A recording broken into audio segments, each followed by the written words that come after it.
Okoa Mombasa is in the process of filing a petition with the High Court seeking to obtain all contracts, agreements and studies related to the construction and operation of the standard gauge railway, the SGR.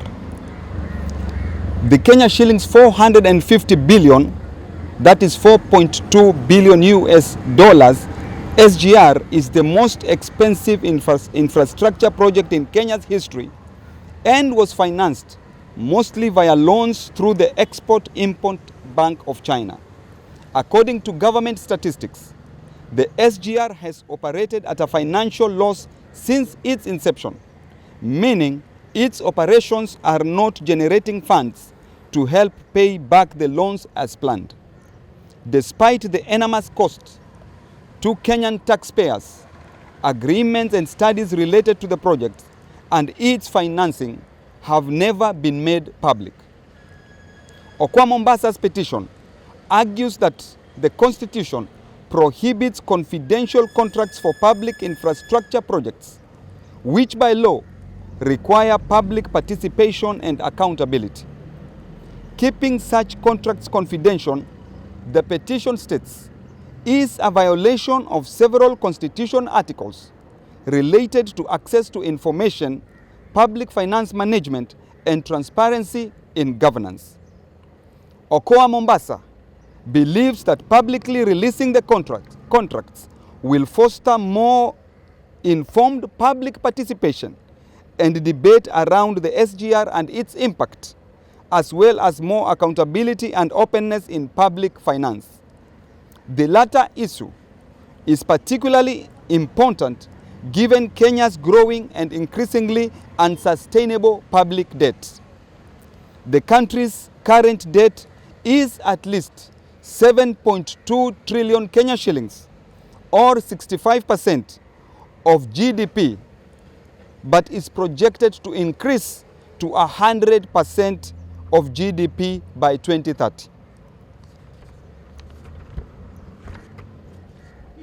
Okoa Mombasa's initial interest in the SGR contracts stemmed from the project's negative impact on the coast region and the lack of public participation on the issue of mitigating that impact.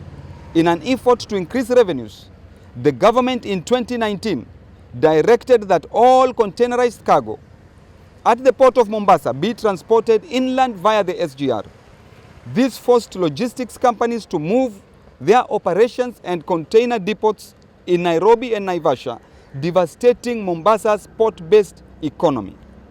The moves resulted in thousands of job losses and significant revenue loss for the Mombasa County government, and essentially amounted to a mass transfer of wealth and economic activity out of Mombasa County to elsewhere. A court declared the cargo directive illegal in 2020, and it is still in effect pending an appeal. Okoa Mombasa resorted to the court filing after a long battle to obtain the SGR documents through other means. The coalition will first file a series of access to information requests with various government officers in December 2019, but failed to receive any substantive replies. Our original requests and various replies from the government can be read here. Coalition members also staged a series of protests against the economic effects of the SGR in 2019 and 2020. 2019 tumekuwa maandamano, 15 demonstration. So tuna interest kwa sababu kwa nini government inazuia sisi tujue ni nini iko kwa hii contract. Na as it is, saizi Mombasa imekufa completely. Na hayo maandamano tulifanya yalileta impact, lakini still government imekuwa adamant kufuatilia court cases, kufuatilia uamuzi wa parliament, kufuatilia uamuzi wa senate. Sasa sisi tuko hapa kudemand government watupatie hizo contracts, waweke wananchi waweze kuaccess. 2018 I remember President Uhuru Kenyatta akiambia Mark Masai kwamba atapeana hizo contracts. I don't know what happened paka sasa hajapeana. Nini imefichwa kwa hiyo contract? That is my question. Nini imefichwa kwa hiyo contract? So we are going to file a petition na to make sure kwamba government ina comply na na hiyo mambo ya kupeana information, access to information. We are going to file a petition and we are going to make sure ya kwamba kama hatutapata justice katika koti tutarudi barabarani. Madhumuni sisi kwenda kotini ni kutaka kujua yale mambo ambayo serikali imejaribu sana kuficha, na twenda kotini ili yafichuliwe. Manake kitu chochote ambacho kinawahusu watu lazima wajue. Hii ni haki yetu, jambo la kwanza, kwa sababu hii SGR kutoka pale mwanzo imeingia siri, haijulikani kitu gani. Kisha jambo la kushtua kwamba wameweka collateral, dhamini ya Kenya Port KPA, ambayo haikuhusikana na mjadala wa hii contract kabisa, hakuhusikana. Na kama mnavyojua, ukikopa pesa na ukiweka kitu dhamana ukashindwa kulipa, watakwenda kukichukua kile kitu. Huko atuambia no, Port of Mombasa will never go. It will. You fail to pay, they will take it. Na jambo la pili, kutoka hii anzi mpaka leo ina run in a loss. Ni hasara moja kwa moja.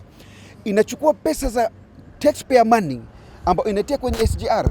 Leo watu wakaenda hospitali wakaambia hakuna madawa. Leo Mombasa hii 80% hakuna clean water. Ushafahamu? Na ukatazama mambo mengi ambayo ingewasaidia wananchi, pesa zatolewa zenda kulipwa kwenye SGR, ambazo kama hazikulipwa pesa zile SGR zingeweza kuwafaa watu, lakini serikali haijali habari watu maskini. Okay, haijali. Hii Mombasa ina mikokoteni ya kupeleka maji watu 8,000. 80% ya Mombasa haina maji masafi, lakini serikali haijali. Na sisi tuwauliza hii siri kwa nini? 2019 tumewaandikia wote, every and each ministry, kupata kujua ukweli uko wapi. Wamekataa kutujibu na wanasema hii ni siri. Itakuwaje siri na pesa za watu? Hizi pesa za serikali watu wajue, si serikali, ni pesa za watu. We are not the subjects, we are citizens with our rights. The right to information is embedded in the constitution. Kwa nini wanakiuka sheria na katiba kila mara tunapotaka ukweli hawatuambii? Na nataka kumnukulu Raila Odinga, alisema ipoanza haya mazungumzo baina yeye na Kibaki na Wachina, hawa jamaa waliongeza kwa bilioni 100 zaidi. Kwa nini hatuambii ukweli? Kitu gani ambao waficha ambao hatujui? Serikali isifikirie kwamba watasimama, Uhuru atasimama kati niyo runinga ikiwa sasa watu wataamini. Hakuna serikali ya nchi hii kutoka pate Uhuru watu ambao waamini serikali. Wajue serikali ni ulafi, ufisadi na ubadhirifu wa pesa. Uhuru mwenyewe amesema hadharani kwa serikali ya lose 2 billion shillings per day. Hakuna hata mtu mmoja anakwenda kotini. Pelekwa kotini akashikwa. Hakuna. Nenda kaibe hamri au kitumbua, leo watu wote wako jela kule, lakini sio wao. Kwa hivyo sisi tunataka haki, tutasimama nayo. Tumepigania SGR kwa sababu si maslaha ya watu. Hii port imechukua miaka 100 kubuild infrastructure. Kila navyoona infrastructure do build hapa ni pesa za watu, not government. Leo unachukua economic lifeline ya county, kisha unayopeleka Nairobi na Naivasha, amba already Nairobi imejaa na industry with 4.2 million people. Sasa wanataka watu wote Kenya nzima watoke ndio Nairobi kufanya kazi. Why? Kwa nini hawa empower counties zikawa na economic ya wenyewe na watu wasende Nairobi? Kwa nini we force everybody to go to Nairobi? And why Nairobi? Why Nairobi? What is the consideration always in Nairobi?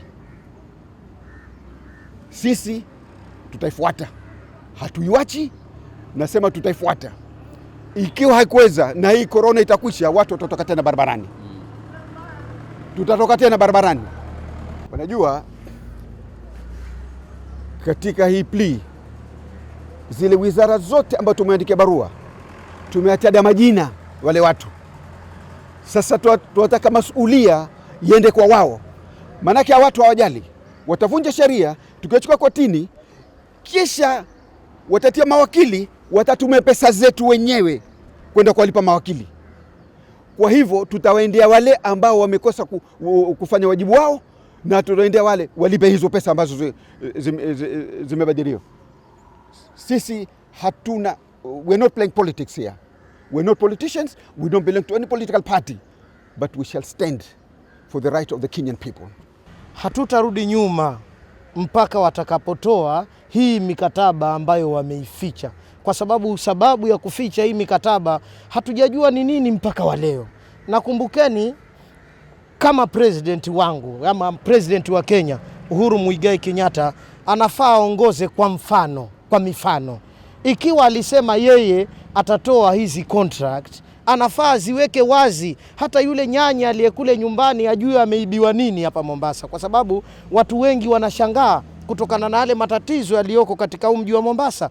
Kumbukeni tuna wasukumaji mikokoteni 8,000 na tuna waganga wa kienyeji zaidi ya 1,100 kwa sababu ya ukosefu wa kazi. Na wengine watu wanateseka kule mitaani, watu wamekosa kazi. Ukizunguka hapa kuna walaji madawa ya unga, kuna matatizo mengi kwa kusema ukweli katika mji. Na ndipo tunasema kwamba mla kukua mwenyewe miguu humwelekea, na kama wewe wataka kuepukana na haya mambo, wewe rais, toa tu hizi contract, maana tutazifata mpaka mwisho. Sisi hatutorudi nyuma. Ati kwamba sijui kuna coalition, sijui kuna nini. Haja yetu ni haki kwa mwananchi wa kawaida apate haki yake. Kwa hivyo tunakuambia wazi, sisi hatutorudi nyuma. Tulijaribu maandamano, mkatumia kila mbinu kuhakikisha kwamba hatutoweza kuandamana. Sisi hata hatutongojea mpaka hii corona ishe, maana mimi sitaogopa corona nikiwa na njaa.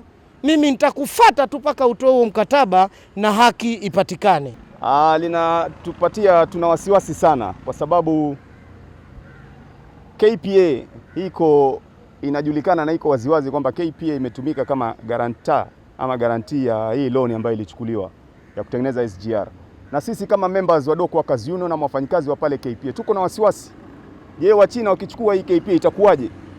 So ni muhimu, actually ni good manners kwamba serikali itoe hii issue waziwazi, tujue na sisi pia tuangalau tujipange, tujue ni vipi. Lakini wafanyikazi sasa hizi wanafanya kazi katika hali ya wasiwasi. So tunasema kwamba sheria inavunjwa na serikali ni mlinzi wa sheria, inatakana iwe waziwazi. Swala hili liwe la wazi. Kwa nini linafichwa?